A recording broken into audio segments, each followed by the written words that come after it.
So I just want to welcome everyone to this wonderful webinar, another installment, the second installment of the Unlimited Mind series. Terrific title, yeah? Of course, we all know that everyone has an unlimited mind, but there are some people who are just wired a certain way and or do a whole lot of work toward developing their natural innate abilities. And I'm very happy to welcome Candice Sanderson, who is one of those people. Thank you so much for being with us today, Candice. Judith, it is such a thrill to be here. Thank you so much for having me. I love it, and I love your background. It's high vibration colors, and of course, your book showing there on the left, Reluctant Messenger, Tales from Beyond Belief. Very sexy title. That word reluctance, of course, being well, it contains a lot of information about who you are as a person. Why don't we just jump right in? And you were a school psychologist. What was that like? That kind of job? Well, it was interesting. Originally I was trained as a clinical psychologist, and then I also got certified as a school psychologist. So I hold both of those credentials. But being a psychologist twice over, my whole life revolved around a very pragmatic style.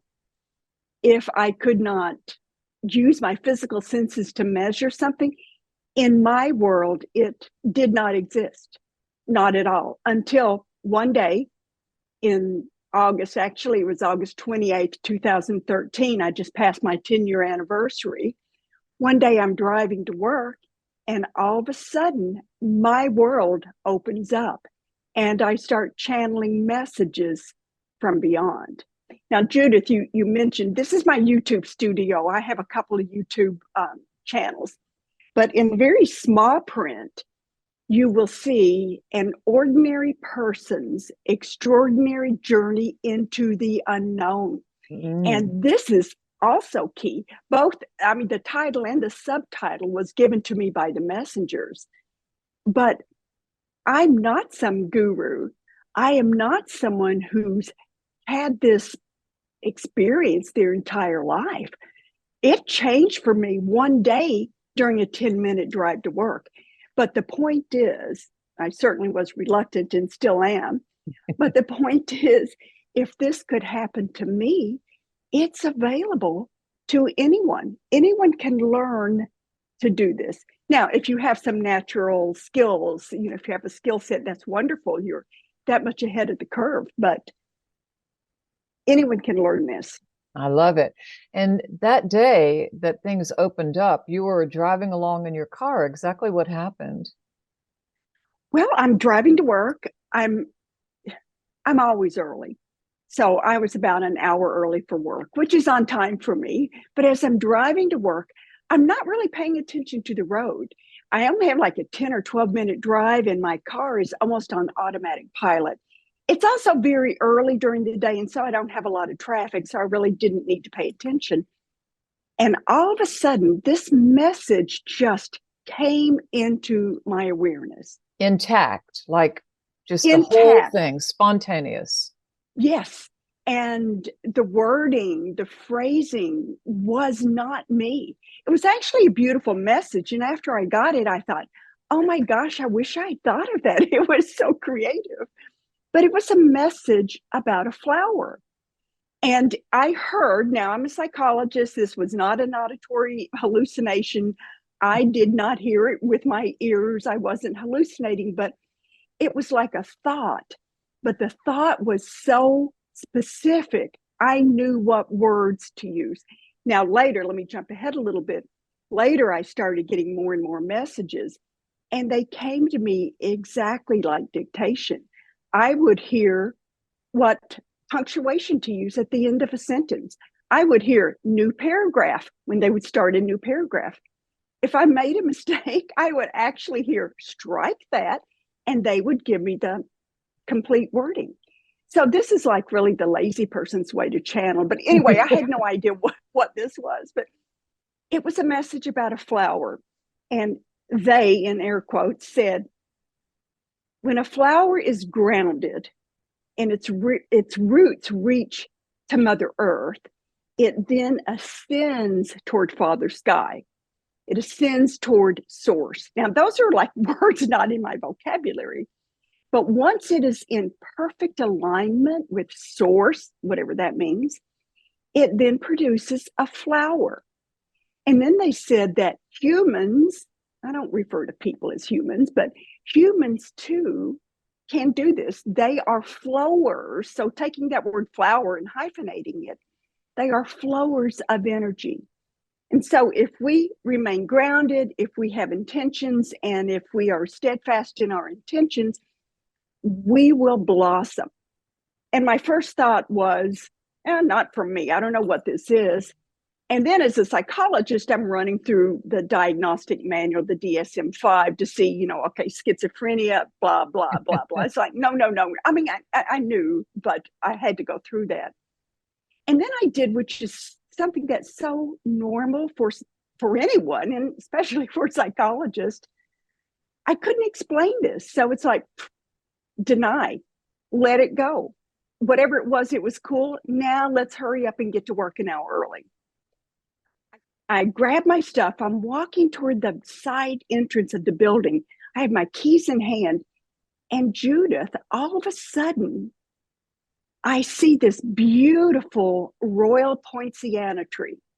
Now, for those of you who aren't familiar with that, it's a subtropical tree. It's got beautiful, wide-spreading, kind of a gnarly trunk. It has leaves like a mimosa tree, but it's leaves that almost look like ferns. But the blossoms look like orchids. And this was a bright red-orange one. Now, I have passed this tree 100 times. It's a tree. Not this time. I don't know how else to say it, but it called to me. And I'm looking at it. I stop. I look at it. Now, the sun is just now starting to come up, and there's like mist on the ground. And I see this beautiful shadow of light and dark that's dancing on the ground from the leaves. And I realize this tree is as much alive as I am. I didn't really realize it at the time, but like this was the first mystical experience of my life. Then my eyes, it's like something made me look at this small bud that had not yet flowered. And I realized, oh my goodness, all that information I had just received about a flower was not to be discounted. It brought me back to that. I didn't know what was going on, but I realized this is significant. This is significant. So when I went in the room, I went into my office, and I, didn't really know how this would change me, but it certainly did. Yes, and that happened to a lot, didn't it? Where ultimately, when the messages came with greater, excuse the word, frequency. Perfect word for it, actually. Yes. And you began to realize that a channel had opened and really tapped into something, that very often you would hear a message, and then there would be some manifestation of it in the outer world that would be like a mirror back to what you had just heard, and thus be some kind of confirmation.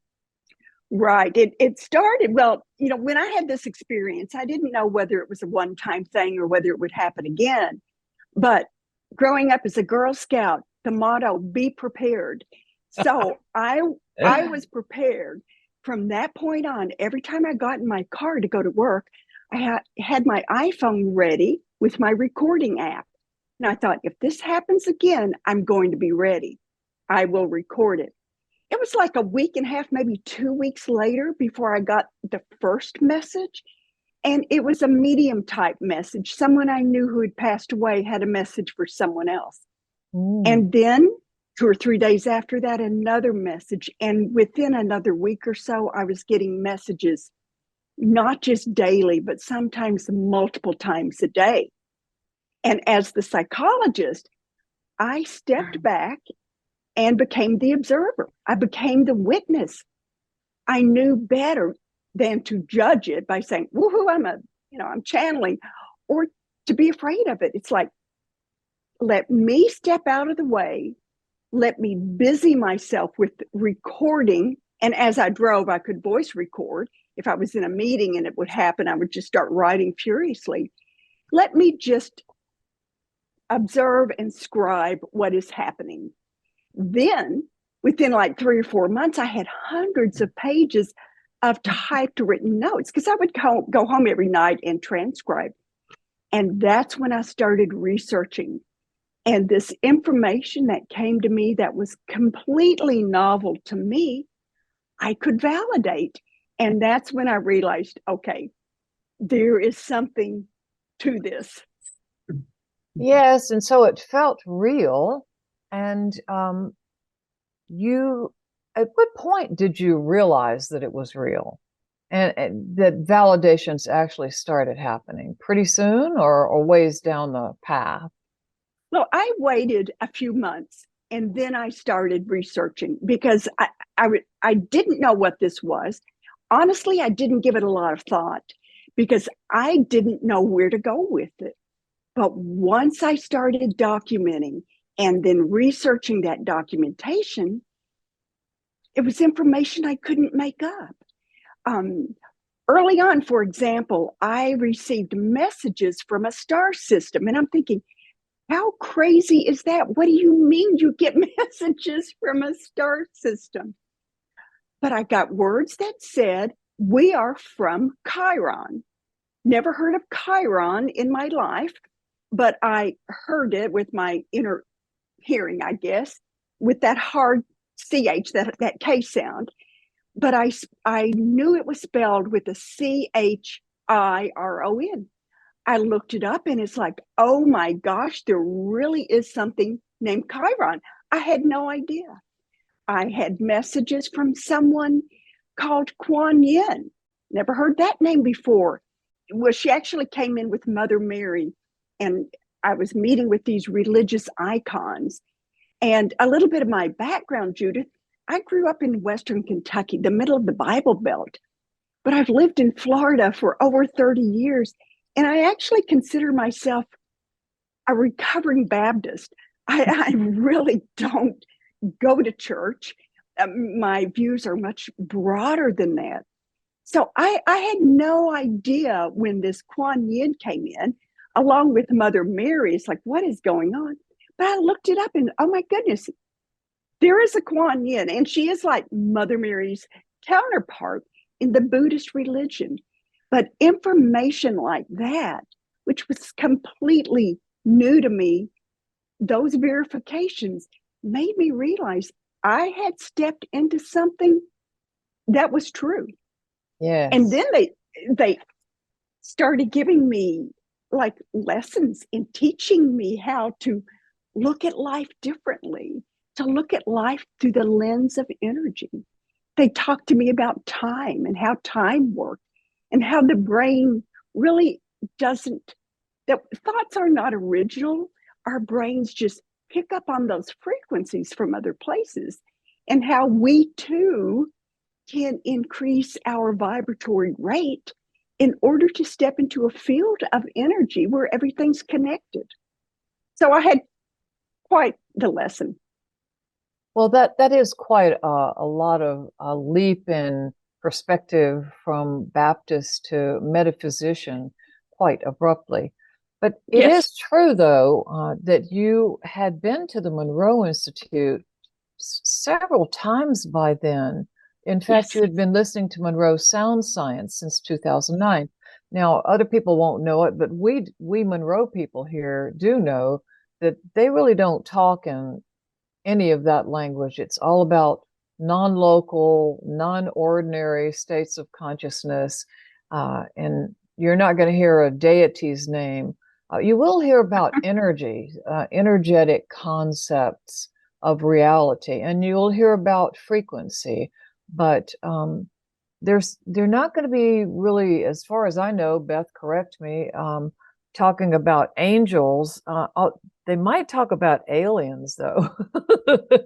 because there's a lot of star traveling at Monroe, and people do encounter such entities or concepts or whatever they are. But as this got more and more certainly expanded, but non-ordinary and less materialistic, more and more spiritual and non-local. I understand that sooner or later you had a conversation, I read it in your book, with someone. You were attending a family gathering, and someone said something, and you said something, and absolutely flattened the room with one of these perspectives, and thus is the reason you are the reluctant messenger, because of the response you got from those stunned people who thought you had gone out of your gourd. Yeah, how did you, and how long did you stay as a school counselor? And if you stayed as a school counselor for a while, how did you balance these highs with the everydays? Balance is the key there. Now, I started channeling in 2013, but I did not retire until 2018. So I had that many years of straddling the world with one leg clearly in the 3D and one floating in the 5D somewhere. So there really was a balance that I had to do. I had to maintain being on this razor's edge. So what I did is I let my newfound skill set work for me. For example, I'm on, or when I was working, I was on a crisis team. So if there was a crisis in a school with a student who passed away, or a staff member, I would be part of this team that would go and help them process what was going on. Now, one side of me says, they're not gone. They're right here. And if you tune in, you can hear them. But obviously, as a psychologist, I could not do that. So what I would do, I know the importance of energy and heart energy. And the messengers have always told me that the heart is that portal to the other side. So while I would be blabbing away at using the words I needed to say as a psychologist, I let that other side of me, that energy side of me, use my heart energy to connect to those children. I also could use my heart energy to bring in that energy from the person who had passed and let them channel through me to make them feel more comfortable. So I knew what I needed to do, and it actually worked out quite well. Same thing would happen if I would have a meeting at school. If they called me in as the psychologist, that meant there was a problem. Someone was angry, someone was mad. I would go into the room ahead of time. I would clear the energy. And as each person came in, I connected to their heart space. I connected to their higher selves, their angels, whatever words you want to use, words that I didn't use before I had this opening, so that as we worked through whatever the issue was, we were actually working on it at a higher level. And let me say a little something about Monroe, if I may. When I first went to Monroe, I was fascinated by it.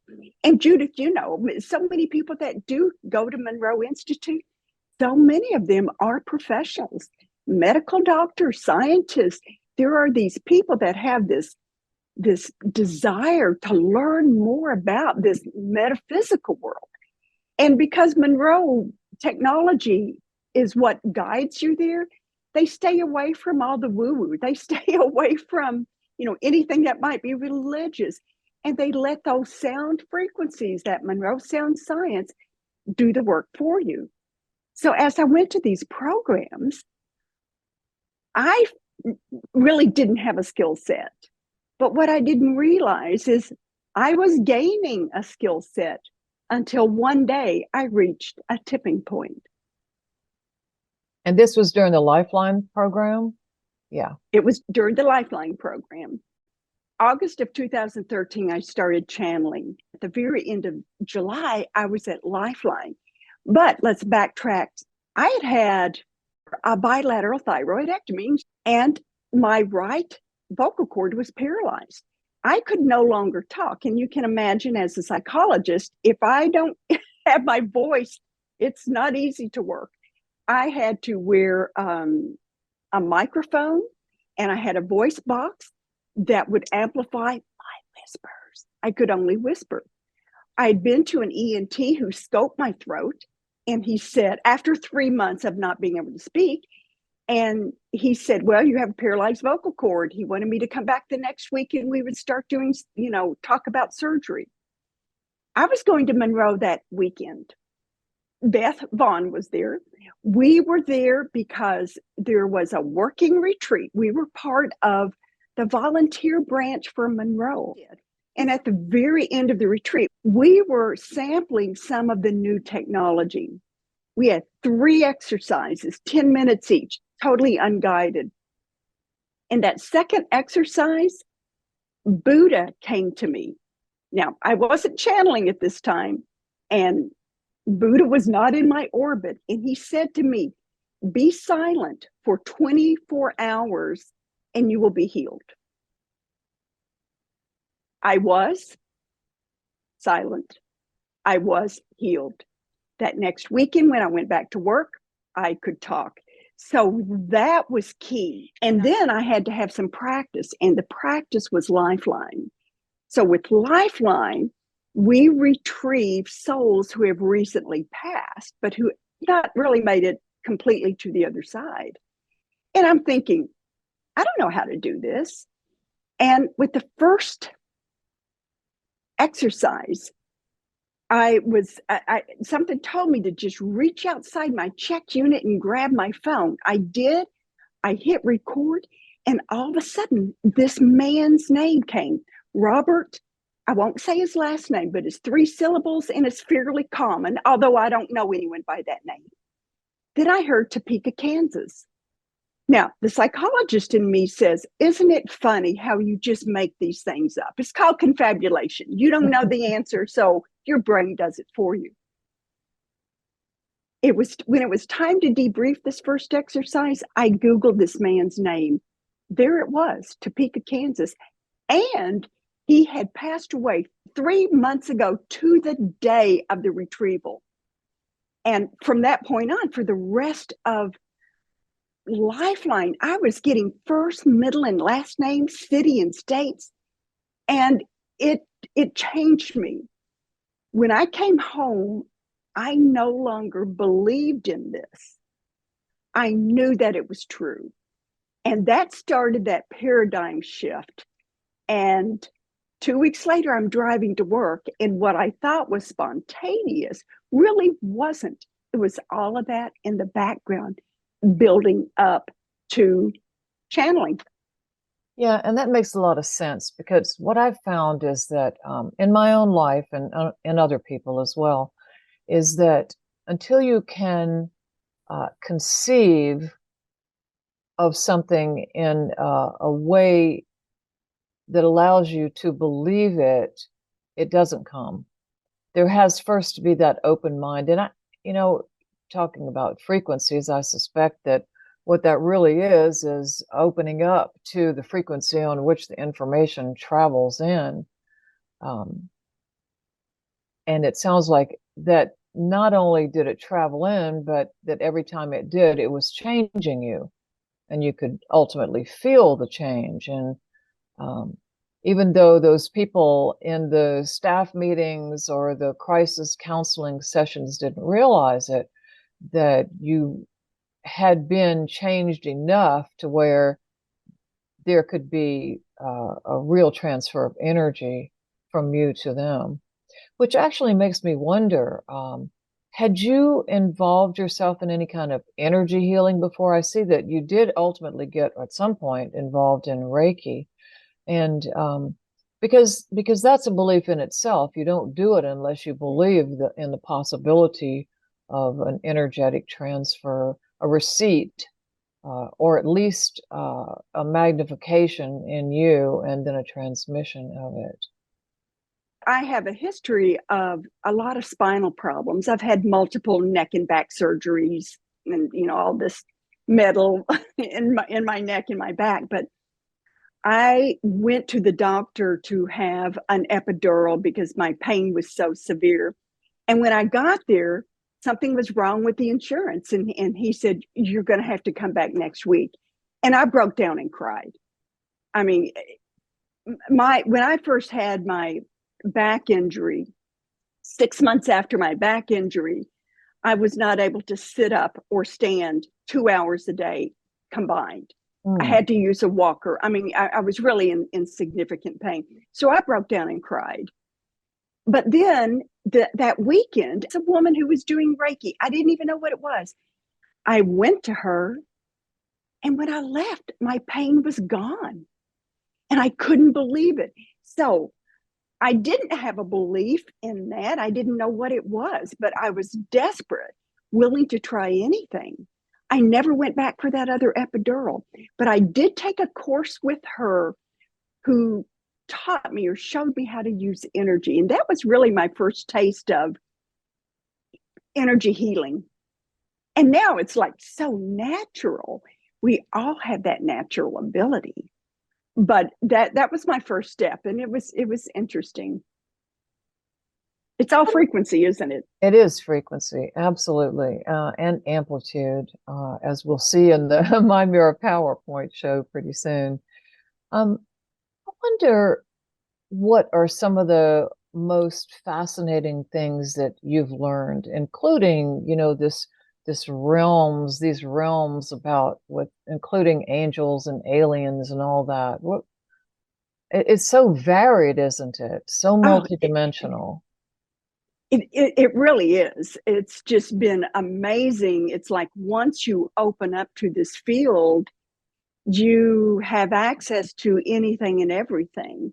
And I generally don't go in a specific direction. I wait to see what comes to me. And that's always been fascinating because it's like, woohoo, what's going to happen next? But I've been to what the messengers, have called the realms of light. And the realms of light is an area where a lot of religious icons are. Mother Mary, Kuan Yin, White Buffalo Calf Woman, and she's a Native American icon.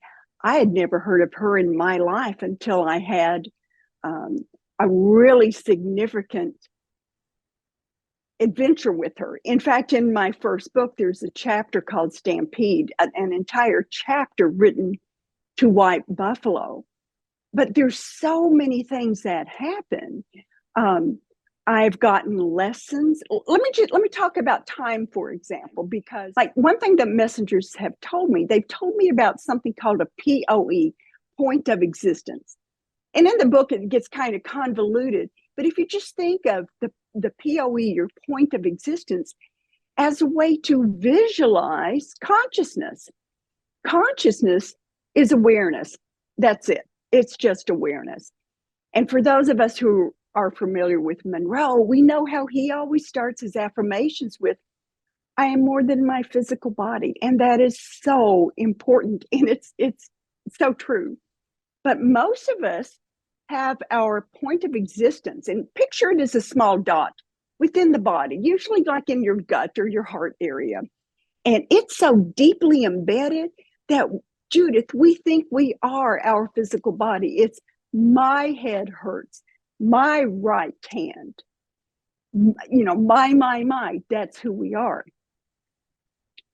They also, when they talk about time, I used to think of time as a straight line from point A to point B, one direction only, straight line.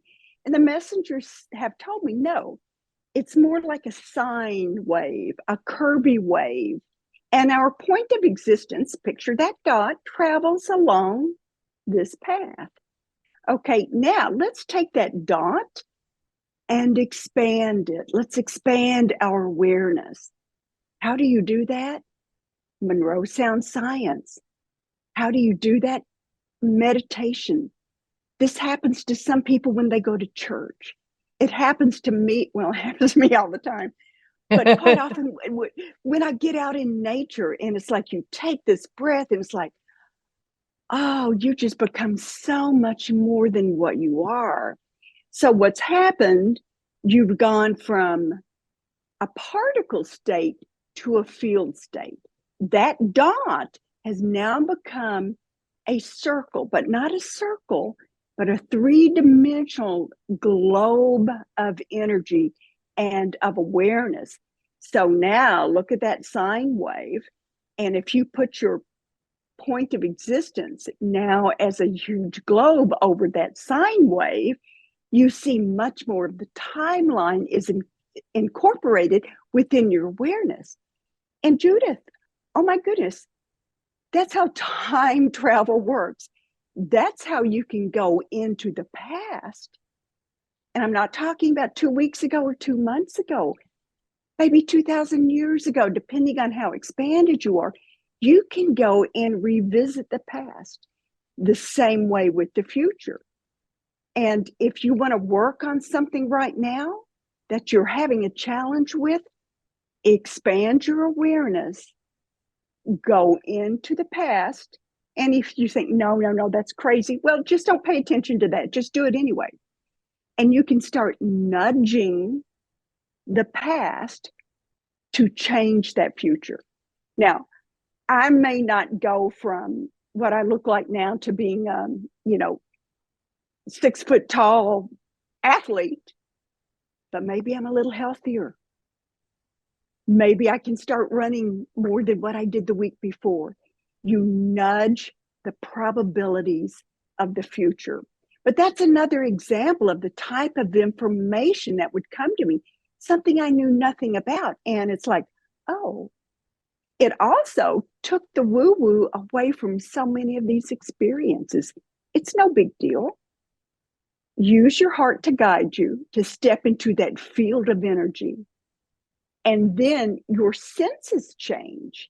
You start getting synesthesia where your senses blend into each other. And the more you do that, and the more you expand yourself, the greater knowledge is available to you. So this is not like remote viewing, this non-local time travel. This is more like an immersion, and then an absorption of the energy of whatever it is that you wanted to go back and reconnect with. I'm thinking what you just said sounds right. Now, what's interesting about the remote viewing, and you might be sharing that in the PowerPoint. Like, I'm not really interested in remote viewing. I just, who cares? I mean, it's just not something I'm interested in. But I realized just last week that when I do get into these states, I start seeing things. I was at a place where I was doing a meditation, and I saw this, that yin yang sign that's black and white, but it was like straight down the middle and not that curve. And it wasn't 2 dots in the middle, it's 1 dot in the center. And then I got this message about a black wolf and a white wolf, and I saw all this fur. And when I shared it with the group afterwards, the lady who's in charge of the group stood up and brought something to me. And she has native culture.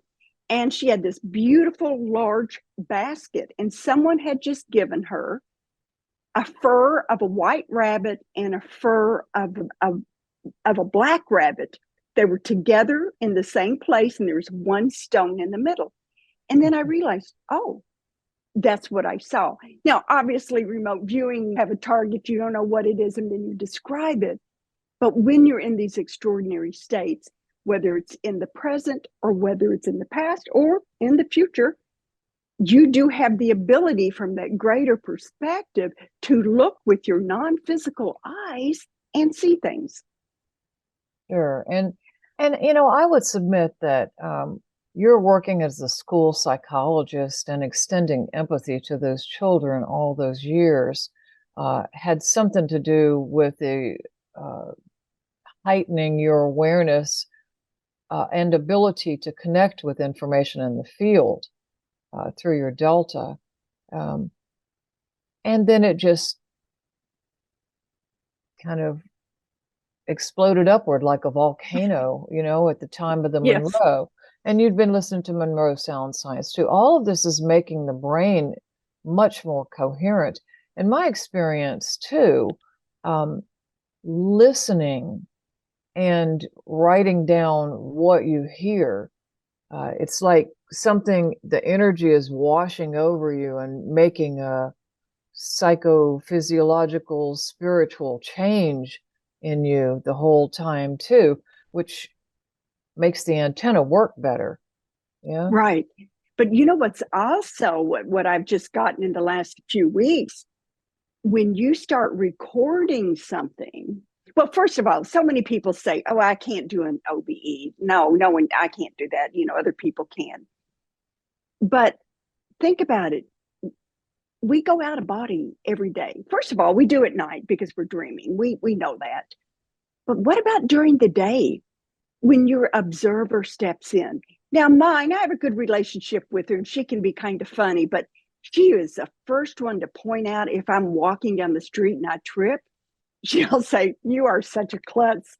Or she'll say, I hope no one else saw that. But it's like, that's my observer.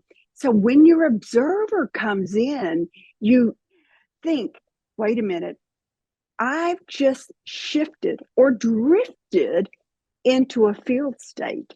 Then you can expand from there. We can all do this, but learning to let go of preconceived notions, that the beliefs that we've had are just beliefs. They're not truths.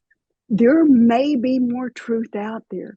And if we just open our minds and just see what happens. When I start having an experience, I actually separate into the experiencer, the witness, and the scribe. Now, my analytical mind, especially as a psychologist, wants to come in there and say, oh, you can't do that, or what? Oh, look, this is cool. But she gets in the way. So if you start writing, not only for the reasons you said, Judith, but if you start writing, you are engaging a competing response. Do everything you can to describe what you're doing, how you're feeling, what's going on.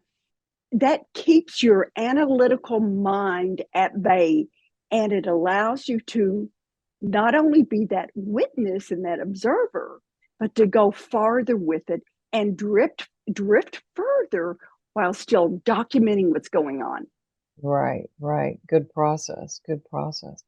Tell us, before we turn to the slideshow, tell us one more extraordinary thing that you've learned.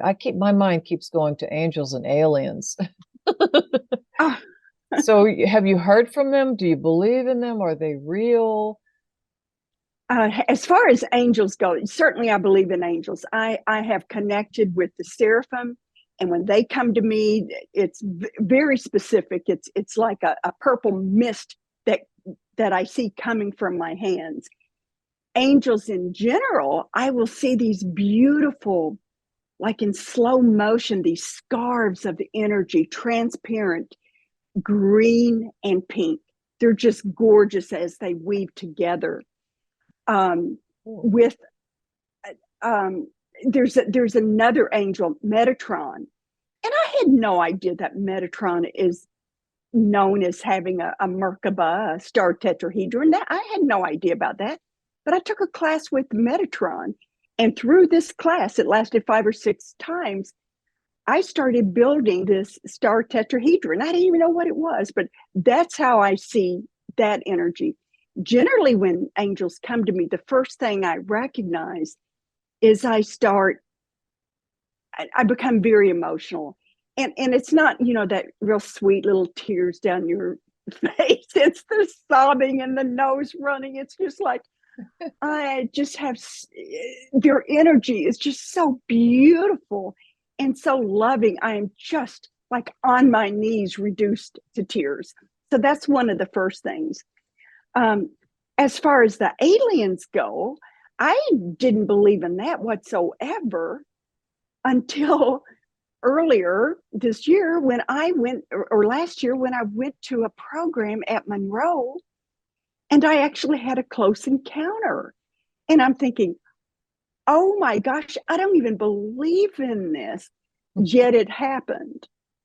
Tell about As I, oh, it's, as I tried to process this information, once I got home, I realized, I have a whole chapter in my book called Cosmic Contacts.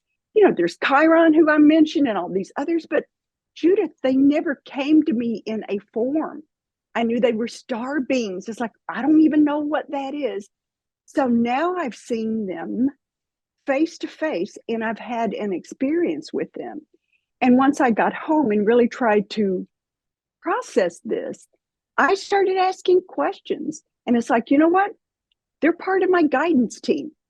They've always been part of my guidance team, but I was not ready to accept that.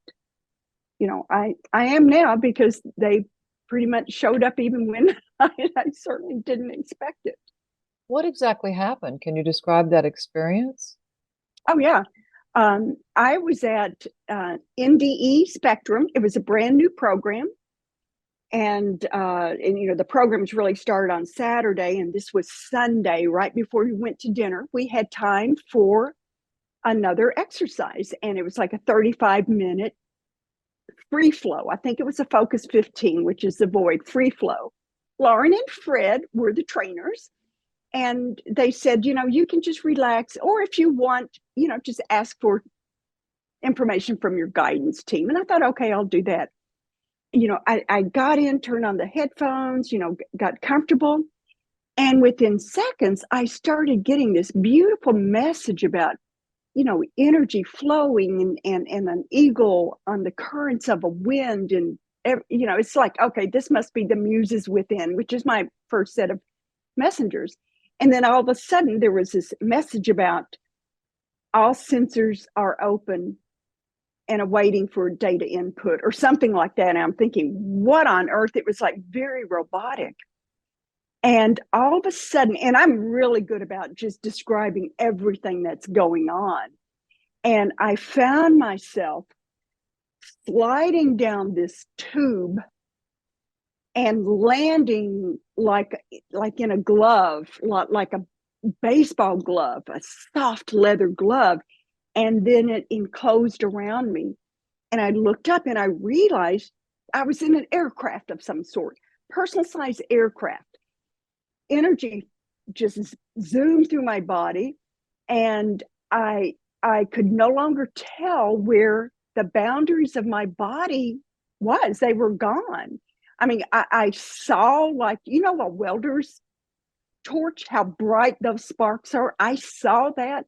And I actually, with my physical nose, smelled this ozone, like when you fry an electric circuit, which I've done many times. It's like, whoa. And then I actually dissolved into this machine. So in essence, I was a machine. And then I found myself with this energy that just shot through my arms, through my feet. I didn't realize till 2 weeks later when I looked at my notes, I just described like a rocket going off, or really more like Iron Man.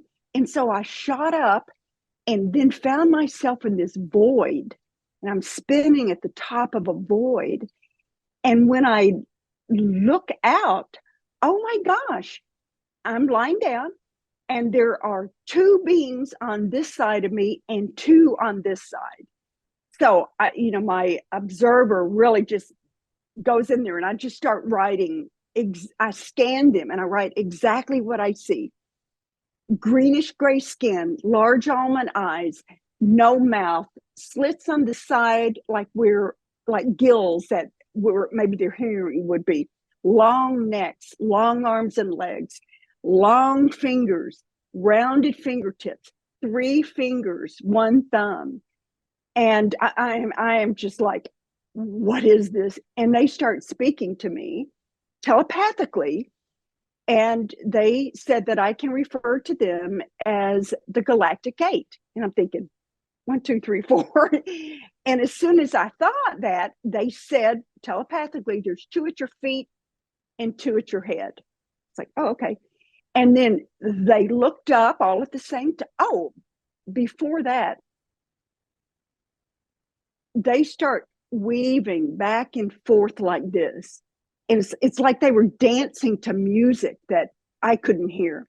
They were all moving the same way. And then I looked at myself just like I am now. It's like, oh my gosh, I'm doing the same thing.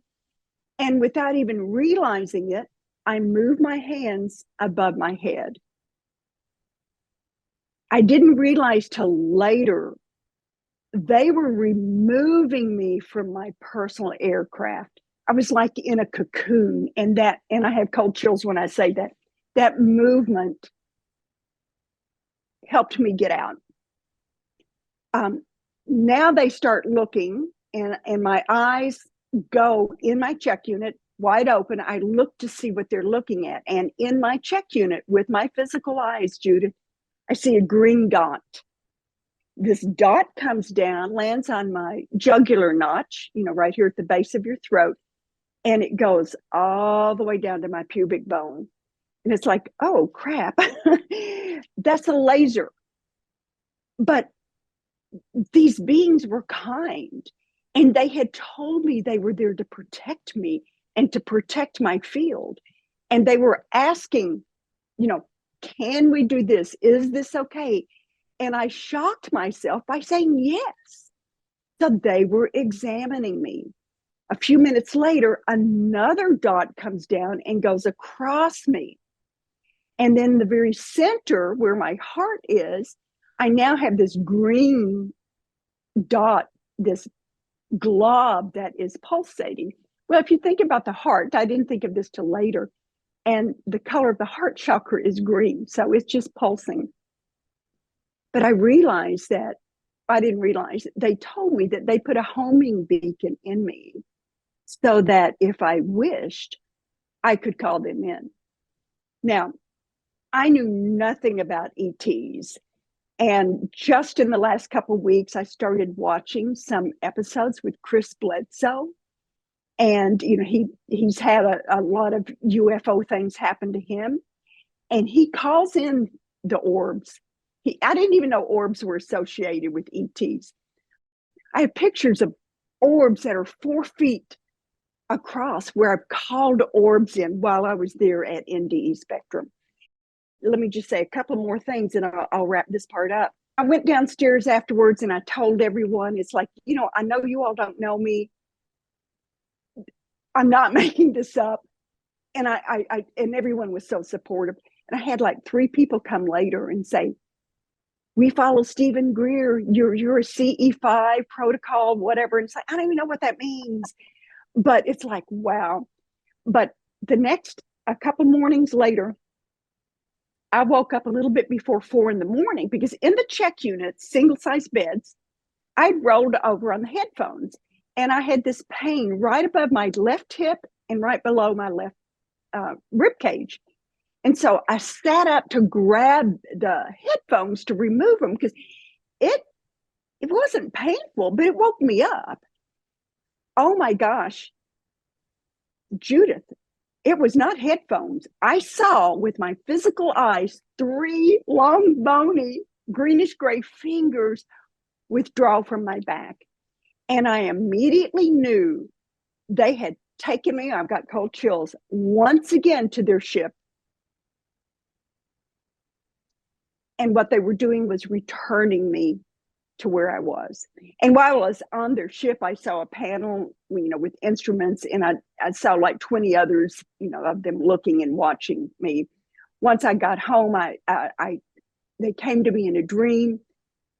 The Galactic Eight, they turned around, they started unzipping the backs of their heads.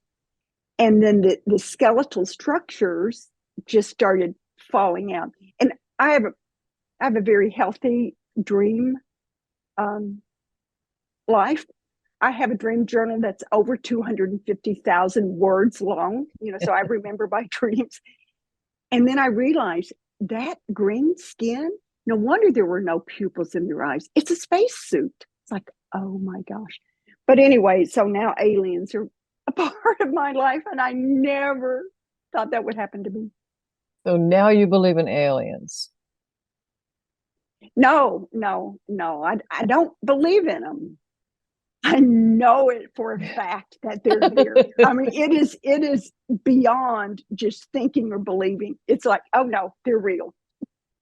You know, there's a world of difference between something that we think about and something that we experience directly. And that that inner certainty of higher awareness comes with that direct experience. And somebody can say, oh, that's ridiculous sounding. And you don't even have any ego about it. You just smile and go, no, that was absolutely true. That really happened. I was there, and I didn't imagine it. And this is actually a great way to get into our PowerPoint show, because we have in it a wonderful match between your experiences you had during the Monroe program in February of this year and your brainwave patterns. So this will be really fun. Now, I laughed when you said that the angels show up in greens and pinks, because uh, I had so much trouble with this PowerPoint show in designing it. Right, I usually use my high key colors, which are mostly blue. But this time I was really attracted to green, and wait till you see my last slide. Um, and on top of that, the whole time I was preparing this, I heard the high pitches in my inner ear, which are those non-local, non-ordinary pitches that I call spirituality, whether it's a connection, a distinct connection with something that is paying attention to me, and I hear it. So I think I had some company basically while I was doing this with you in mind. Okay. I love it.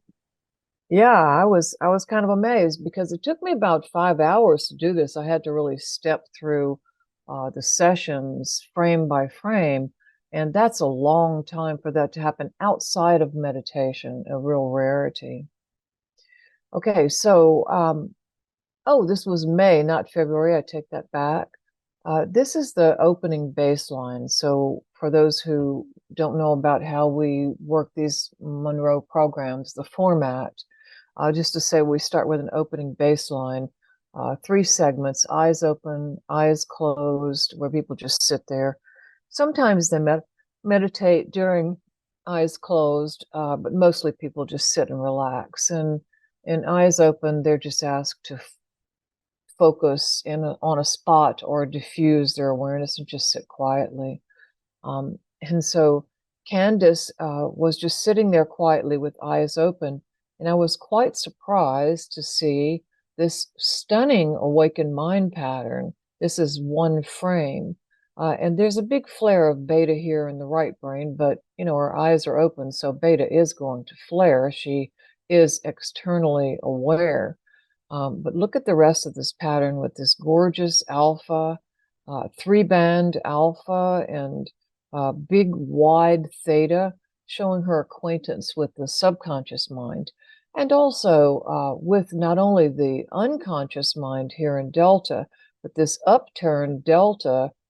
Extremely rare to see an upturned delta with the eyes open, because it's saying that you're connected with through your personal unconscious mind with universal awareness, and energy and information is flowing in.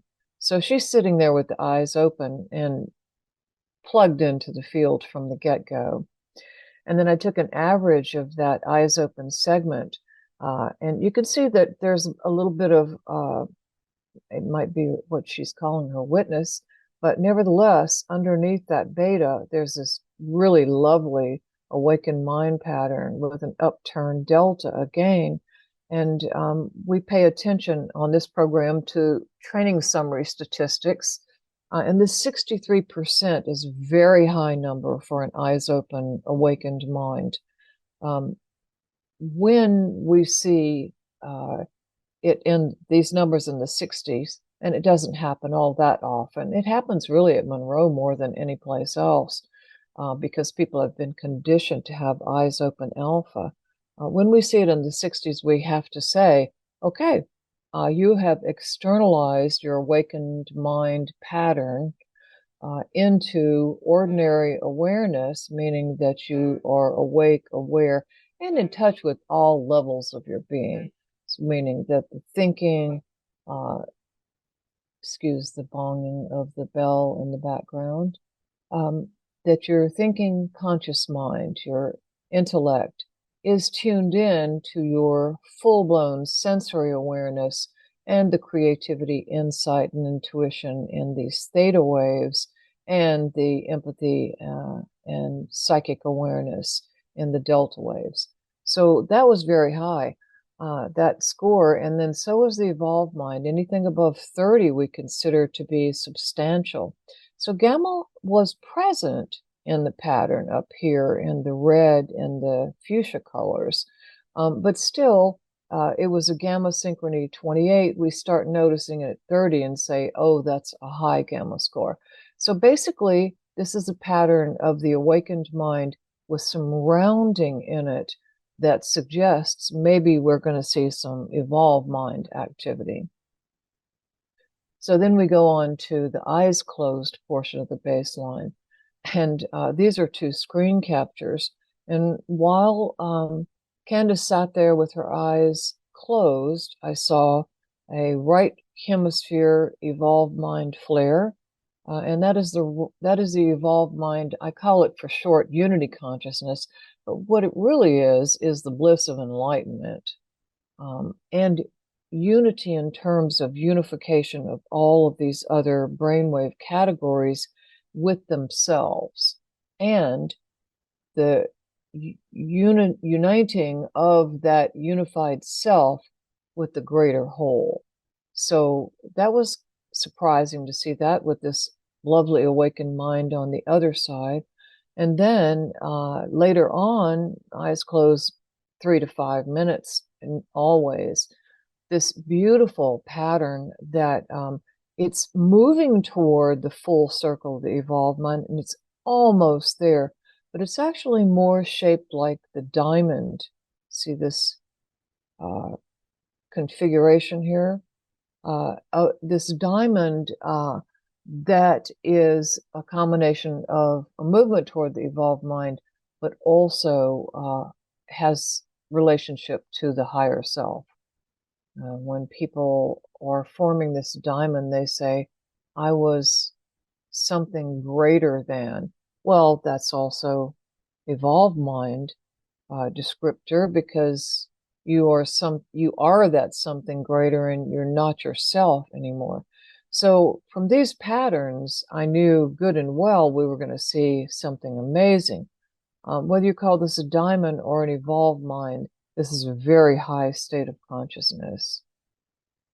So then we go to the animal sensualization, a 10 or 12-minute guided meditation.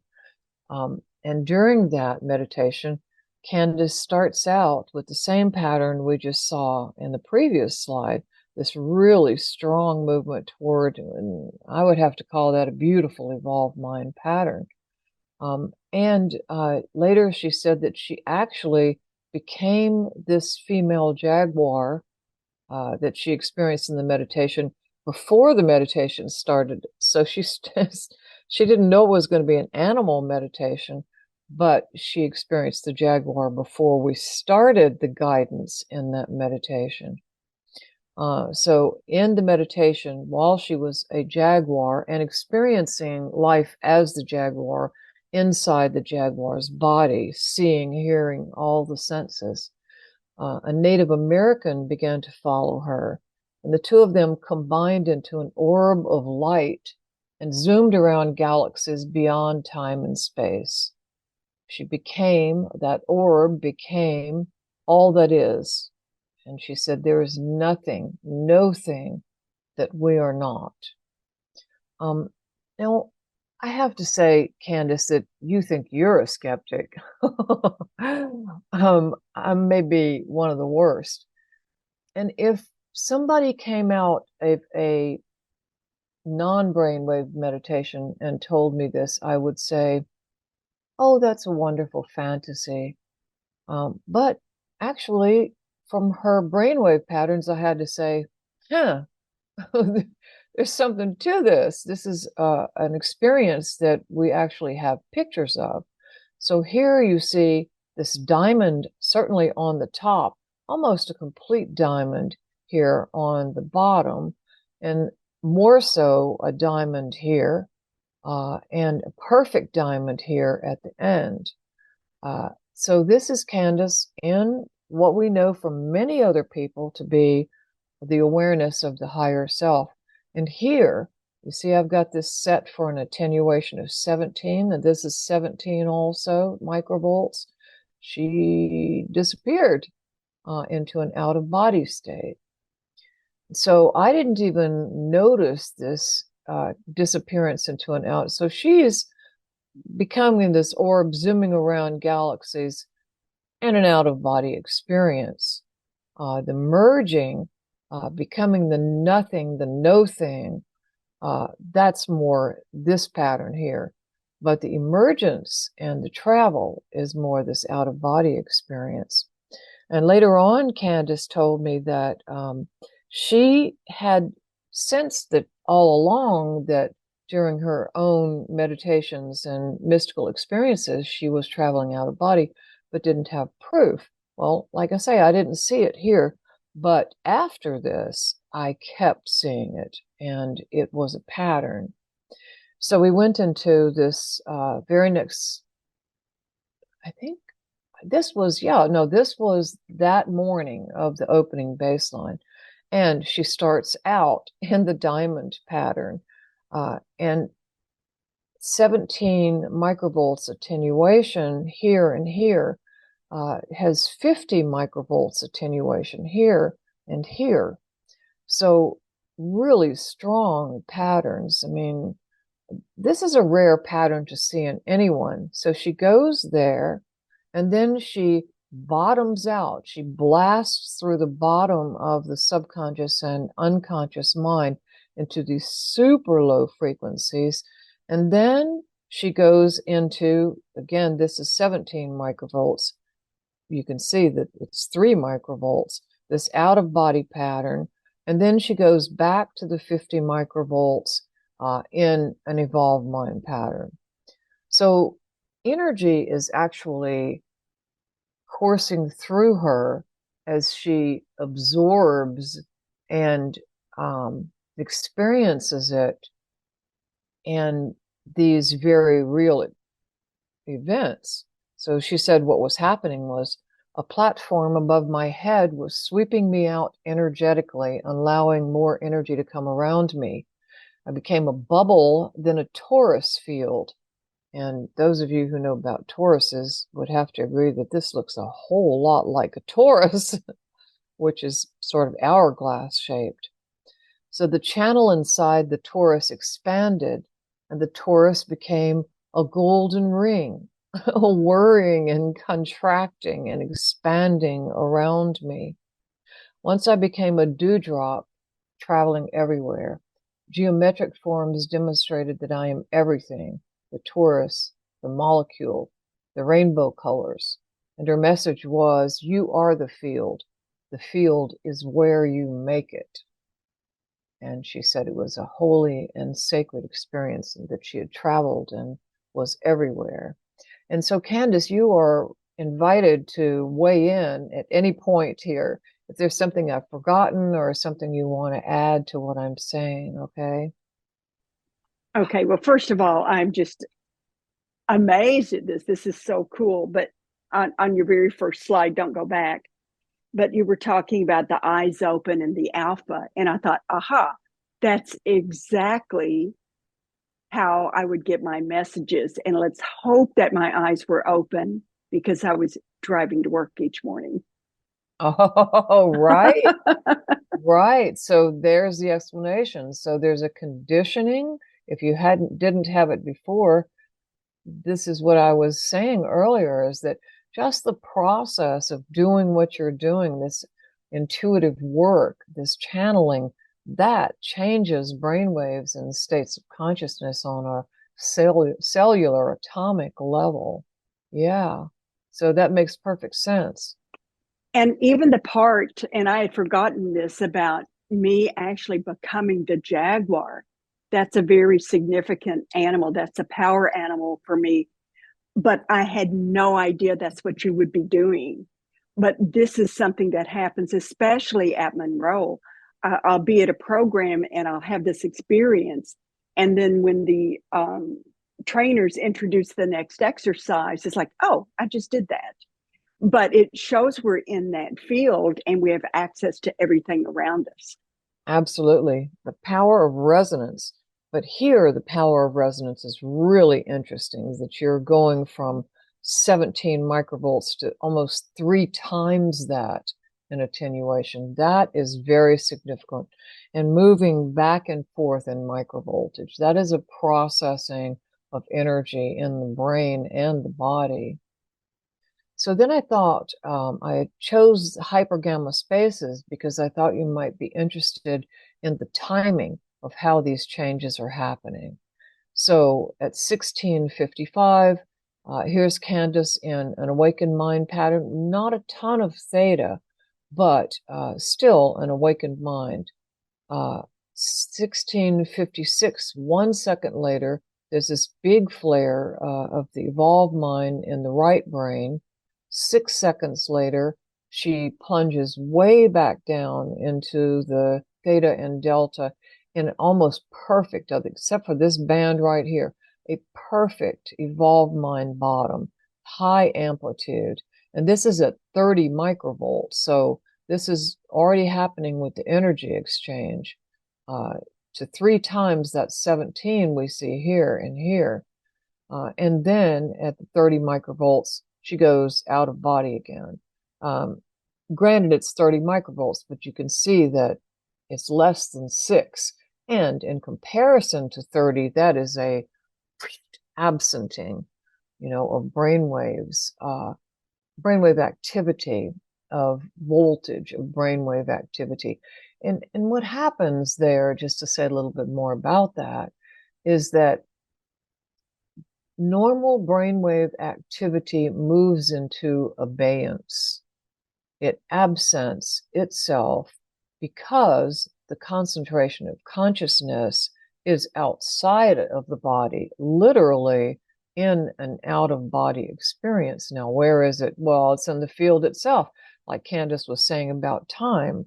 That bubble or orb has expanded and is moving somewhere along those sine waves in time and space.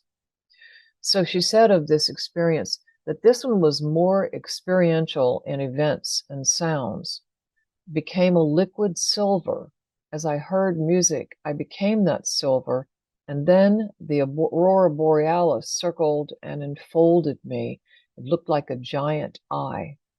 Then I became the wind, riding on air currents, clicked out for a short time. When I came back, I was looking at my feet. I was a translucent body filled with multicolored rocks or stones related to healing. Something opened in the earth. I went straight down to the core, came back up slowly, heard thunder, and turned into the tree of life. I was melding with the universe, experiencing vibrations, wind, sound, and healing in ways never before. At some point there, you were a jaguar observing a circle with fire spinning around. So I'll ask you about the jaguar in a moment. But for now, just want to point out that the elements that show up in her meditation, like the tree of life, like the jaguar, and as you'll soon see, an orb, become repeating elements that serve for her as landmarks, so that when she either deliberately or spontaneously connects with them, that they take her back into the same brainwave patterns as before, in which were generated all of these extraordinary experiences. I mean, this is incredibly eventful. It's quite amazing that you were able to remember it, but not given this high amplitude alpha, which is serving as a bridge and a way to keep you awake, even as so much of your experience is happening in these super low and slow frequencies. Now, in this out of body pattern, the alpha has completely disappeared. In fact, the theta is at the higher amplitude. And But I'm wondering if that's where I clicked out when my alpha dropped down. well, click out or out of body. In your case, what's happening is you're sliding down into these low frequencies and then dropping out. I mean, this is 1702, this is 1710. So in 8 seconds time, you went down from 30 to 6 microvolts of brainwave activity, and everything went down with it. So that looked to me like an out-of-body pattern. So what was happening with this jaguar? Do you remember observing a circle with fire spinning around? No, I don't. Was this the same exercise with the jaguar, or are we This at a is different? hypergamma spaces, not the Oh, okay, original that was animal meditation. This is one of the MSS SAM meditations with the gamma beads. okay. And I'm wondering if I actually started this one with a bookmark. Now, you call them landmarks. And when you first told me about landmarks, I thought, oh my gosh, I know exactly what that is, because the messengers have called that bookmarking. And they have said that when you are in an extraordinary space, you can come back to it, even if it's just in your, not just, but in your dreams. And so when I'm in a space that I know is significant, I freeze frame, I look around, I pull in all the information I can so that I can return to that. Now, in one of these exercises, as we debriefed, Judith, you told me that I had an OBE, and I thought, oh, I didn't know that. And it may not be this one, but one of them, well, probably more than one, I actually use that as a bookmark or landmark so I could go back to it. So I'm wondering if, I'm making this up, but I'm wondering if that jaguar was part of something that I had bookmarked, and that's why I went back to it. Yes, But I definitely think so. I mean, the because the the jag jaguar keeps showing up. and the jaguar, and talk of, you mentioned the elements. We've got silver, we've got liquid, we have fire that's spinning, we have the wind, we're looking at rocks related to healing, and that all, especially with the jaguar, sounds very native culture to me. Mm-hmm. um, Mm-hmm. and Yeah, then just that silver. Yeah. jaguar observing a circle, so is that me out of body with the fire that's spinning? I don't know, it's interesting, very fascinating. Thank you for sharing this. Well, it gave me a laugh when you told me this, because I am writing a series of Native American novels about Native American tribe in Louisiana, and in the very first chapter, she runs with a spirit deer, and they give her that name, a new name, or observe her spirit animal, and she is handed a rabbit skin painted with a circle with a ring of fire around it, or with fire Wow. flaming around the Wow. circle. So that was just a odd little synchronicity. Interesting. Yeah. So Aria, so we had two remote viewing exercises. Candice got them identified correctly, both of the targets. The first one was here in Aria. And you can see kind of the same pattern here. She's in almost an evolved mind, 2306 minutes. The awakened mind up at top, although some could say almost a diamond at the top. Evolved mind at the bottom. 1 second later, she's sliding way down into these low, slow frequencies within a very highly extended bar of theta at 4 hertz. that is often correlated with transpersonal experiences, like a connection with an icon or a spirit animal or source or an angel or something. When this one bar of theta amplifies more strongly than all the rest of the other two bars in theta, that is usually something specific to the person that says they are moving outside of their own subconscious mind into some connection with something other than, right? And then she slides out of body again 5 seconds later. So in this meditation, she says, after the meditation, she said, 1/4 of the way through, I had a cramp in my foot. I connected with the orb and my jaguar, her brainwave pattern landmarks or bookmarks for higher states of awareness. The Dalai So Lama. Yeah. that was the bookmark. Good. Yes. Yes. So the Dalai Lama joined me in the orb, and I knew that it was all for healing, including the foot cramping and the cough in my throat. It was all rearranging my energy body for optimal experience. I found myself again in the tree of life and felt energy healing and transformation running up from the roots and grounding me. So the tree of life was in the previous meditation, right? So she goes back there, she's going to produce the same brainwave pattern. And here are those brainwave patterns, the jaguar. All of these things are associated with brainwave patterns.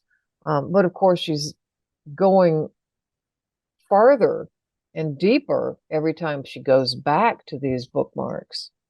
I realized, and then I'll ask you for a bit of an experience here. I realized that my experience was a mirror of what was going to happen in the meditation. I found myself flying over the earth in this pattern, smelled the salt in the air, and stuck out my tongue to taste the salt. I moved into the cosmos spontaneously and morphed into a beautiful white Pegasus, then a white feather from the Pegasus wing. I floated and loved every moment of just being. Talk about eventful meditations. Wow. she's But other than traveling. that, nothing happened. Right. Other than that, Nothing happened. You know, it's interesting because I have not revisited this. I had no idea. I'm reading along with you, and my jaw is just dropping. It's like I realized that my experience was a mirror of what was going to happen in the meditation. What? What does that mean? But the fact that I'm flying all over the earth, and it was so real. The salt in the air so much where I could taste it. This is beautiful. I mean, I was like totally in the experience. I was the experience. Exactly. You were the experience. And that might be why it's a little hard to explain in the analytical beta mind what you meant at that time when you were so high by a mirror of what was going to happen in the meditation. I mean, you did have a cramp. The Dalai Lama joined you for healing, right? They're arranging your energy body for optimal experience. And then you go out into your energy body and have these experiences. It probably has to do with some fifth dimensional conceptions that don't translate very well here. But you know, something that's interesting, and this is information I'm getting right now. I had no problems. That those zero gravity chairs weren't necessarily the most comfortable. After a while, you would, you know, it would kind of hurt. But I never had any problems with it. So this is the first exercise that not only did I actually have a cramp in my foot, but then I can remember I had this tickle in my throat that I wanted to cough so loud, but I also knew it wasn't me, that it was all energy that was being adjusted in order for me to transition to something different. And that the last experience flying over the earth, whoever they are, they were preparing my energy body to allow me to go into that state. That makes perfect sense. The amazing thing about it is that while you were so high, you perceived the target. Or was the target might have been called after this exercise, but still you were so high. I mean, and think about it. But after the exercise, I mean, I see what's going on, before the exercise happens. Time doesn't matter anymore when you're in these states. But yes, we did the meditation, and then we did the target, but doesn't matter, does it? No, Time, it doesn't, it's especially, immaterial. right. Timeless and immaterial. Yeah, I mean, when you're in these kinds of states of consciousness, you're so incredibly high that they last. When you come out, they last for a while. We're seeing them lasting. You replicate the last state of consciousness one day or at the end of one exercise and go in with the same state of consciousness. It seems at least the same brainwaves in the next exercise. So there are lasting experiences, conditioning of brainwaves happening here. So the fact that you would be enjoying a multidimensional experience on the physical level for something that then or previously happens on the non-material level is not such a big surprise. But I do want to go back and say it's not easy to get a target score 1. I mean, think about it. The target, which in this program, they were numbers, you were given a string of numbers, like 7 or 8 numbers. And it could literally be trillions of things. It could be anything. It could be, the ring on someone's finger, the Yoda in the control room. And to zoom in. So this is talking about the unlimited psychic mind here, is to get into a state of consciousness in which it's possible for the unlimited mind to perceive literally anything. And the same thing happened in the next exercise, metamorphosis, also a target score 1. This time, I started with an aura balanced on top of a pyramid. I love this one. It morphed into a diamond that turned emerald green. Then I floated to the pyramid where I could use the emerald green light to travel through time. I went back to Egyptian time. A green laser shot out of the top of the pyramid.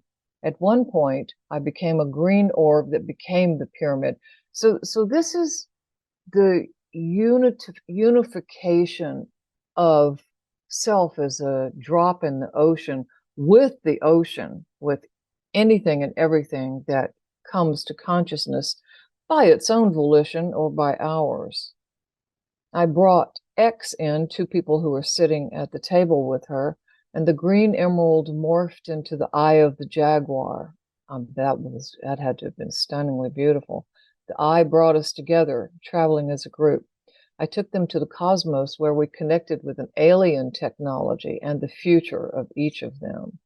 Same brainwave patterns. Look at this, somewhere between a diamond and the evolved mind, disappearing for the out-of-body experience, and then back at the end to an even more, I don't want to say more amplified, these bands are more amplified, more of an evolved mind pattern than you see here. This is more of a diamond. So when we exit our bodies and we unite with that energy, and come back, we are more indeed than we were before. Yeah. It's pretty cool stuff. I mean, I love it Very when cool. brainwaves reflect the actuality on a non-material dimension. I love the mind mirror. All right. And Oh, so, I do too. And one of the most significant things I took away from this experience, at Discovery, was that landmark where you talked about the landmark. And it was just such an aha moment, especially since my messengers had told me about bookmarking. But I played around with it and I used it. And when I would implement it, like halfway through or 2 minutes into whatever, you would say, oh, and here we are afterwards at 2 minutes in.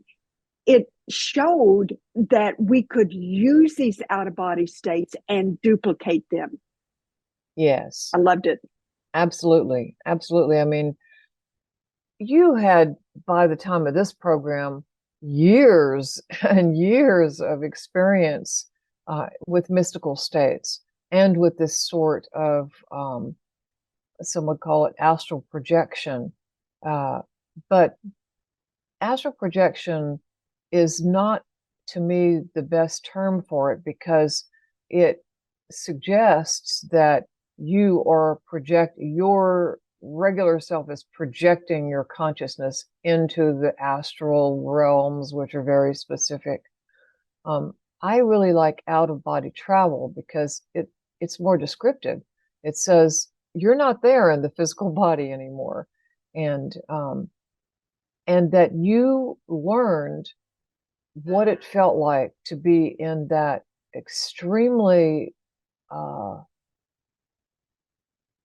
don't even know how to say this, to be absent from the brainwave activity of ordinary conscious and present in the non-physical activity of multidimensional consciousness. I mean, it's a long way of saying something, but that you could replicate it was really impressive, really impressive.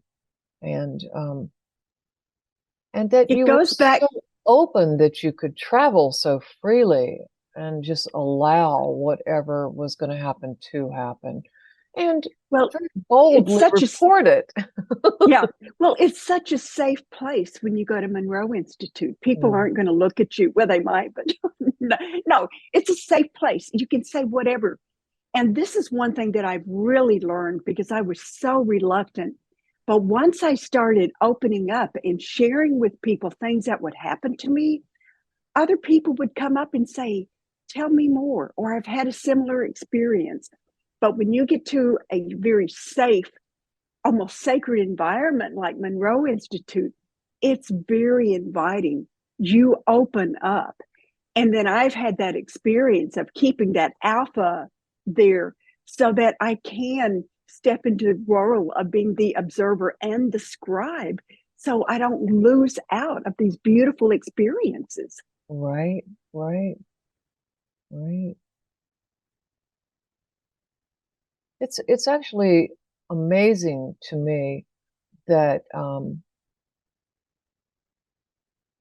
coming out of a Baptist background and, a very institutionalized job as a school psychologist, that you so readily embrace this, however reluctantly, on some level, that you and that you were and still are, uh, so free in this realm. I mean, it makes a case for your having been wired to do this from the start, and that on the conscious ego level, all that was needed really for that was for that ego to get out of the way, and that you went into this pre-wired state to be able to do that.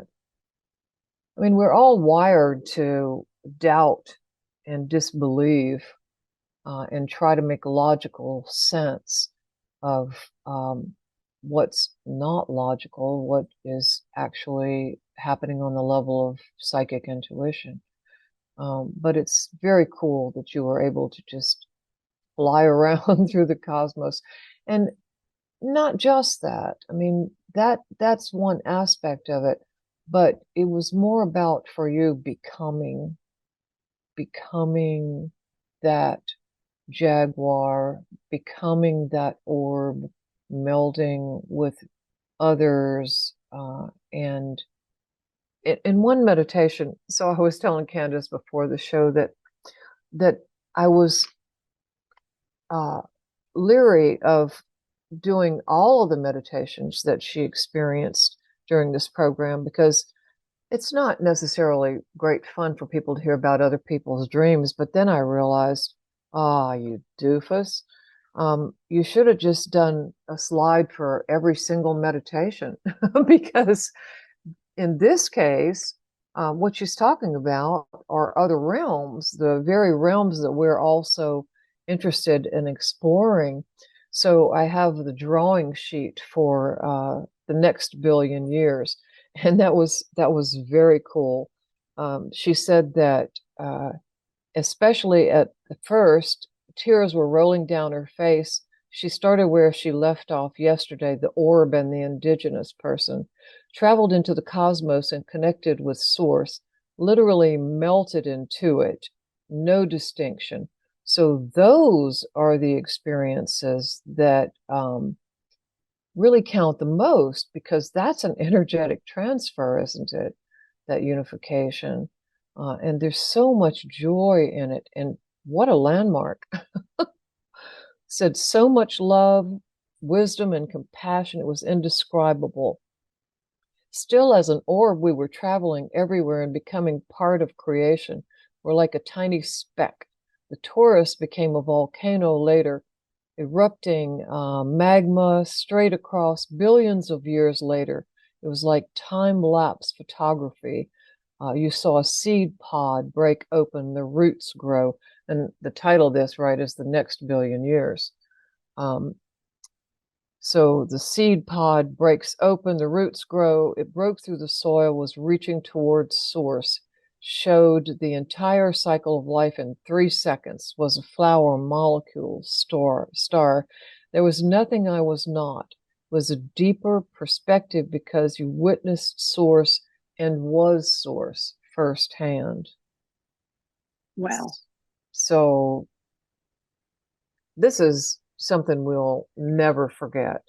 I mean, these are the kinds of experiences that draw us to the mystical to begin with, and draws the brain too. Once the brilliant brain has a taste of something like this, it says, oh, I'm going back. And indeed, part of the reason I didn't show these two exercises in the slideshow was because it was the same brainwave patterns. You know, she had a pattern of patterns, modus operandi for accessing the altered states. And then I'll read you her notes on another one called Light Source. She said she used the 3-dimensional ball landmark that came out of a previous meditation. She saw a pyramid inside the 3D ball. Another comes in and they combine to a star tetrahedron that takes off into the cosmos.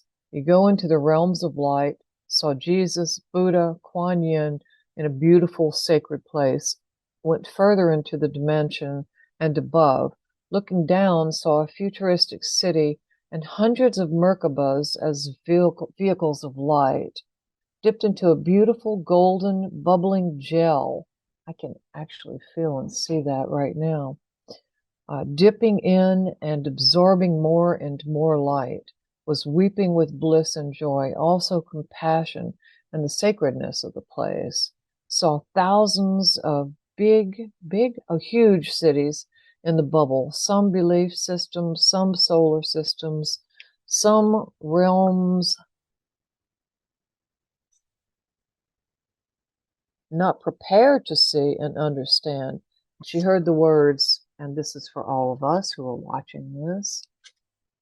Look into the light. We are light. We are the divine spark from which we came, and we shall return to the light. And then she wrote, it was very real and emotional, pure compassion and love was just divinity. A couple of times I started to click out, as you will, potentially, in an out-of-body experience, but was soaking in divine peace. So that's pretty amazing stuff, isn't it? Wow, I'm teary-eyed just hearing you read it. I have not revisited this since, but wow. Yeah. Yeah, I bet you some part of you has probably that brain that says, take me back. Let's go there, please. Let's go there again. Just close your eyes. Yeah. Yeah. And so by the end of the week, interestingly enough, during the closing baseline, we see the same brainwave patterns at opening. These are the same patterns. The only difference is that this is 17 microvolts and this is 20. But if you step that down to 17, it would look the same. Wow. Same look in the pattern. So she basically used an eyes open, awakened mind, with an evolved mind bottom. Now these are averages, okay? So this is not showing you all the same patterns we saw before. The high amplitude evolved mind, the high amplitude diamond, uh, even the out of body. That's all averaging in to make this pattern, but gorgeous patterns.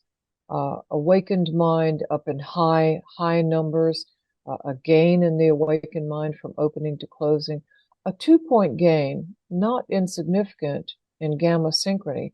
And I didn't see much gamma in her pattern, but nevertheless, in this 49 and 59 hertz bar, there was, in fact, you can kind of see it, more activity to increase the score. So absolutely, amazingly, where she was to start with was already where she was going to go and did go. You know, it was like a circle, really, to have the same patterns, to experience all of those things, and then to come out on the other side with the same patterns. But there was an experiential difference. So in the closing animal meditation, she said she slipped into the jaguar, but this time was more of it than before, and she had some explanation of that and the specificity of it. In fact, why shouldn't I just read it? I didn't have room to include it on there. She said that she slipped into the body and noticed a scar. I did pick up, noticed a scar on her upper right shoulder, like hers. So, hello, mirror. She slipped into a jaguar, and the jaguar takes on her physical characteristics, and vice versa. But also, she felt the soft pads on the bottom of my feet, the claws hitting the tail, helping her balance. Very visceral, to the point where I was the animal. Felt heat, felt the sun and the heat on my back. As I was returning, brought back wisdom, the power to protect, and grace, which is absolutely lovely. All right, get ready for the colors in this next slide. There are your angel colors. Like I Beautiful. said, these are not my colors. This is not the kind of PowerPoint show I usually make up, but I did feel guided to do it. So apparently the messengers, wanted you to have this confirmation. In her closing self-assessment at the end of the program, she wrote that each exercise brought new insights and fabulous states of expanded awareness. And then we like to quantify that. So the shifts in consciousness went from an opening mental 8 to a 10, a physical 7 to a 10, an emotional 8 to a 10, and a spiritual non-local. I mean, given what you do, you're already at a 9, and even that increased, which is pretty amazing. Yeah, so a wonderful program. And interestingly, the people sitting at that table with you were all high target hitters. So you guys were operating in a field together. One of them was Richard Iardella, who was on this program last week. And both of you hit both of the targets. So unlimited mind. That's what we end up with when we do the work, and you have done the work. I mean, it's all seemed like play to you, hasn't it? It is kind of like play. And I would have never written a book except the messenger said, "You're going to write a book." They said they would help me, which they did. But it's like I was kicking and screaming. And I knew I could have said, "No, I'm not going to," but it just was important. And I knew I had to just let go of judgment. And if people wanted to roll their eyes at me, let them roll their eyes. But I've been so surprised how many people have contacted me And even when I was still working, they would come up to me and tell me these stories that they had never even shared, like with their spouse. So when you open a door, you never know who's going to come through it. Well, and you've It's had been worth it. 10,000 readers, right? 10,000 Yes. Yeah. readers. That's quite a lot of people. Yeah. And you have a podcast. Tell us about your endeavors, which other people might join. Well, you can check out my website, CandiceSanderson.com, but I have a couple of YouTube channels. One of them, I've got like I don't know, 170 little videos. And what I try to do, Judith, is share what I know and what's worked for me. And I don't want to be a teacher where I go somewhere and I charge people money. No, just show up and listen to what I have to say. I've also moved some of those YouTube videos to an actual podcast. So I'm just reusing what content I have. I also have a YouTube channel, and you can find that first one, well, on my website, but it's under The Reluctant Messenger. But I also have a YouTube channel with Donna Rebido. I was on her podcast, and she got a message that we needed to do a YouTube channel together. So we did. It's called The Reluctant Messenger Unleashed. We have 24 episodes, and we go through my first book, chapter by chapter, sometimes page by page. And we've learned so much just by going through that I actually now have a second edition of The Reluctant Messenger. I just picked up so much more information. But you can find me at any of those places. But if you really want to see me in person, go to the Monroe Institute. That's where I love to go. I'm not there often enough, but when I do, that is my spiritual practice. It's not spiritual for them, but it's my spiritual practice. I love going there. People are so open, and you just gain so much information. And we know all of that. They're just training wheels. And then we take what we've learned, not only what we've learned, but how we change, how our frequencies change, so that we don't need that anymore. We can come home and we can step outside of our bodies and just expand. I love it. I love it. Well, let me open this up to questions now. We have a few minutes left. Does anybody have a question for Candice? If so, just unmute and speak. I was just curious if you felt like some of the gamma meditations that you experienced was maybe how they differed from maybe some of the earlier program sounds that you listened to. Just, was there a difference, contrast? I don't know that I can say there was a specific difference that I could pinpoint, but everything through this program, and I know later on we kept getting more and more gamma, my experiences were just so much more real than many of them in the past. Now, it may not show on my brain waves, but I just felt like I was so much a part of the actual experiences. Now that you mention that, I'm going to do an aside here. My back went out a few weeks ago and I couldn't get in to see my acupuncturist. So I went to someone else. And so he was working on me. He was a chiropractor, but he did acupuncture. And he put these needles in my back and hooked them up to this, these electrical impulses. And then he said, "Is that too strong?" And I said, "No." So he left for 30 minutes and then he came back. Well, he said, "I'll call you tomorrow to see how you are." And he called me and he said, "Can you go out to eat lunch with us, my wife and me this week?" I said, "Sure." I never turned down a meal. And he said, "I've got to tell you what happened."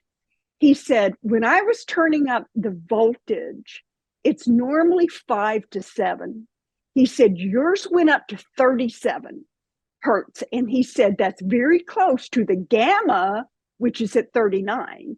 And see, none of this, I don't even know what it means, but you do. And then he said, at 40, when people have gamma, and if they have Parkinson's, the shaking stops. So yours was up to 37. He said, the machine has never done that. I thought it broke, but it's worked well ever since. He said, I tried to turn it down. It would not let me turn it down. And I thought, oh, that's why I asked, is that too strong? He said, I've never had anything like that happen. So now when he texts me, my nickname is 37. So that's the gamma. I have no idea what that means or how that's related to anything. But as many of you all probably know, once we are in these extraordinary states, we change. Our makeup changes. That's what allows us to start receiving this information. And we start, well, for myself, I start changing things. I live in a condominium. When I'm ready to press the button for the elevator, well, the one that isn't still broken because of the hurricane last year, the light goes on before I touch it. There are so many things that work different with me than they do with other people. But this was the first time that there was something like really specific to the point where he had to pay for my lunch. To his joy, no doubt. Beth, I think that was a wonderful question that may have shed a little insight for me. So even though Candice was not in training with the gamma frequencies in the discovery meditations, it may be that where it was helping her was the intensity of the inner experience, just like you said just now, Candice, where you were such so richly experiencing, enmeshed in the experience, worthy experience. That's the kind of thing that gamma stimulates. Yeah. Speak up. Thank you, Beth. Once we put this on YouTube, and I'll put it on my channel as well too, you're welcome to come in and make comments and ask any kind of question you might have, and I will certainly answer it there. Lovely. Well, I had a little bit of similar background. My Baptist experience was in Indiana in a small town, and I went to Wheaton College, which made that sort of thing happen even more.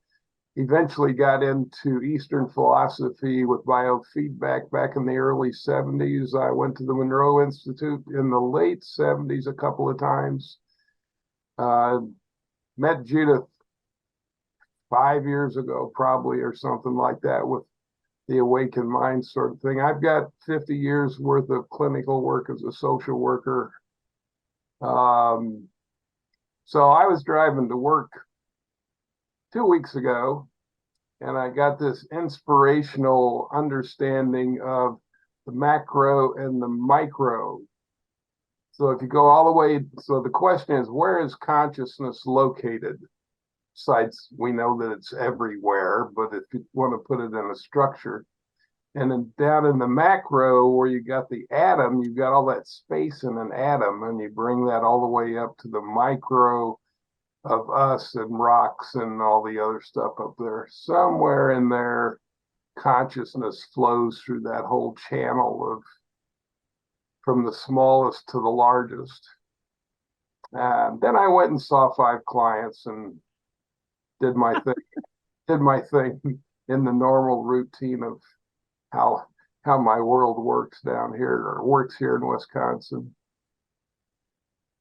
So the background, I have often said my Baptist background was a good background to come from, because it eventually helped me question lots of things and have a good perspective about a whole segment of the world that's out there, and living with a different perspective than I have these days. That's my comment. Lovely comment too. And when I think of consciousness is everything. It is everywhere. But then when the messengers talk to me about the point of existence, that's our awareness of consciousness. So many of us, and me as a recovering Baptist, my awareness can only be within my physical body. That's all I am. But once we can expand into that field state, then we feel it, we see it, we know it. It's like we are all that is. And the farther we can allow ourselves, because it's natural, I think, to be in an expansive state. So the farther we let go of our beliefs, let go, when we take the brakes off, then we can actually feel that we are everything. And so when that butterfly flaps its wings on the other side of the world, we feel it, we see it, we are the butterfly. And that sounds so nuts and so crazy. And I look at how my life has changed from being a pragmatic psychologist, but it's like, you know what? This is the real stuff right here. I love it. It's wonderful. I did. There's a spiritualist camp here in Wisconsin.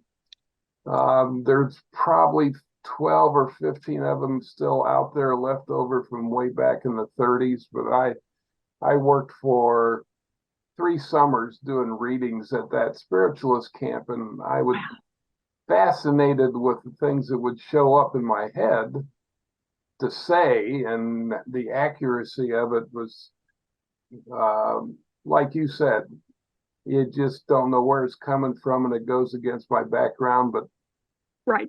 It was helpful to some people, I was told. So good, excellent. The ultimate point of it all, our being here, is to be of help to someone else. I love how Edgar Cayce, deeply entrenched in Christian, albeit Methodist dogma, said that you only get to heaven on the arm of someone you have helped. Yeah, so we best and be... he grew up like 25-30 miles from where I did, right, in Paducah, Kentucky, in Hopkinsville. Wow. I've been out to his institute 4 or 5 times over the last 20 years and studied out there. Yeah, I study all sorts of things. Yeah, and I think, Candice, it doesn't seem far out to us at all, because we are working on expanding consciousness by definition. Improving your brain waves unalterably expands consciousness. And anytime you do that, you can run into pretty much anything. I think I actually had an alien show up in a dream or a meditation recently, just a phase, and that's all I remember. But certainly, I believe in angels too, and most importantly, believe that a felt experience like the ones that you've had this time do make changes in brainwave states, and those brainwave states are indicative of the authenticity of the experience. And I think that's what we've seen here. So thank you for being that guest, that conduit. Well, you're welcome. And we have someone with their hand raised who probably wants to chat. All right.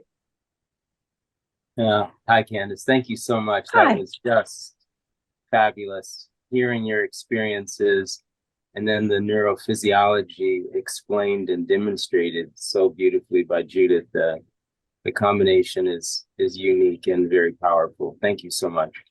You're welcome. Thank you. Wanted to ask you a question, if that's okay. When you were guided to write the book, The Reluctant Messenger, can you elaborate some on the process of that guidance? You mentioned they promised that they were going to help you. Yes. So can you talk well, about that journey with the help? Certainly. Once the messengers came to me, they spoke to me in paragraphs. And as I said earlier, it was like dictation. They told me what to say, how to say it, when to start a new paragraph, how to make changes. So it was like this ongoing conversation. It was very clear what they wanted. And they said, when you write a book, and I said, no. And they, yeah, when you write a book. And then I realized, okay, I have to do this. So being an English major and psychology major in college, my mind went back to school. Okay, I'm all right. Today's the day I'm going to write a book. When I sat down to write the book, I opened up a Word document and I thought, okay, I just thought the information would come right to me immediately. And in third grade, you had to put your title, and then you wrote your essay. I thought, well, where is it? Come on, you guys, you said you were going to help me. Where is it? Then I heard, you're blocking it. Stand up, walk, and the information will flow to you. So I did precisely that. I live in a condominium. There's an atrium. I got up, I started walking around the atrium, and I started singing a song and doing whatever I could to get the information out of the way. And then within 5 minutes, it dropped into my lap, The Reluctant Messenger, Tales from Beyond Belief, because the tales I was sharing were certainly beyond my belief system. So I came in and I wrote that down. And like a week later, the subtitle came to me that just said, an ordinary person's extraordinary journey into the unknown. But I had hundreds of pages of documentation from so many different sources. And I just started going through it, and it naturally fell into place where I ended up with 11 chapters. The last chapter I actually talk about is I Witnessed Creation, which is another story, which is like too long to get into here. But I opened, I allowed, and I trusted that the information would come to me in the way that it needed. Now, did my background as an English major help me with all my verb tenses in agreement? Yes. But when when the manuscript first went to my editor, and I said, because I would write, and then what the messenger said, I would have in italics, and it was verbatim. And I said, you cannot change that part. And she got back with me and she said, you know what? I had to do a lot of work on your stuff. But she said, I had to read what the messenger said, to understand the flow of the book. She said, there was not a single thing I would have changed in that. And so it's like, I should have just let them read it all, write it all instead. But it's just, I needed to write the book. They told me I would, and it's like, I'll just do it. So I did. Thank you so much. That's superbly helpful. Anyone else? Judith, I'll just say one more big thank you to you for inviting Candice to and introduce her to all of us, because it's always, every extra person showing up like this opens more and more paths and passages to all of us, from this self-absorbed ego to how far we can go beyond our consciousness. Because surprisingly or not, in the morning I was thinking that how very individualistic culture prevents you from going beyond, your self-absorbed ego, because you keep being stuck on your own problems, your little self, your survival. But then if you have this ability, and I guess here the profession, the psychology works really well, because it helps you to tune in the empathy, train your empathetic skill.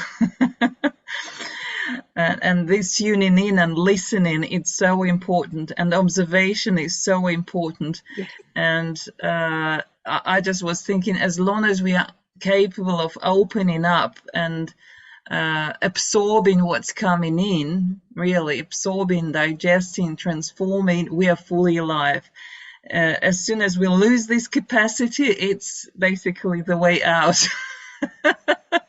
we're closing ourselves up. And here, Candice is a great example of, you know, this perfect skill to open up, to tune in. So much to learn and so much to follow to all of us. Thank you, Candice. Great You're welcome. program. Thank you for having me. Thank you. We all thank you. What a perfect example of an unlimited mind. Thank you so much for being here with us, and we looked forward to watching your progress as you become more and more well known, and we appreciate being connected with you as the Mind Mirror community and hope to spread the word. Thank you.